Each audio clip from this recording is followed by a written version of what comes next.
Sa bawat sulok ng ating bayan, may naglalakbay na adhikain para sa tunay na kapayapaan. Sa likod ng iba't ibang wika, kultura at pananampalataya, naglalatag ang daan tungo sa pagkakaisa. Sa pagtaguyod ng edukasyon, kalusugan at ekonomiya, nagiging tagumpay ang ating mga pangarap.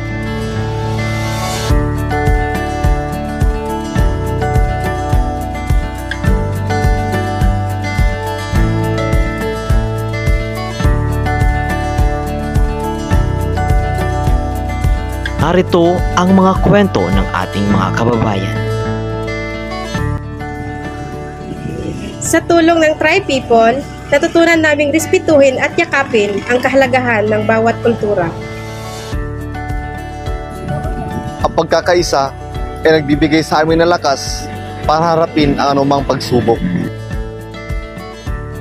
Sa bawat takbang, tayong lahat ay may bahagi sa pag-usbong ng kapayapaan. Sa bawat henerasyon, itinatanghal natin ang kahalagahan ng pagpapahalaga sa kultura. Ito ay isang pamana na nagdudugtong sa nakaraan, kasalukuyan at hinaharap. Ang kapayapaan ng kultura ay hindi lamang nararanasan, kundi isinasabuhay. Tayo'y magtulungan sa pagpapalaganap ng pag-unawa at respeto.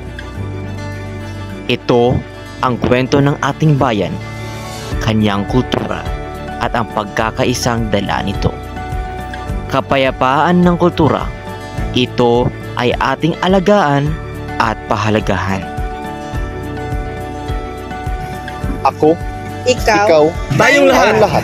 Anuman ang iyong pinagmulan, kung may kwento ka, may kwenta ka.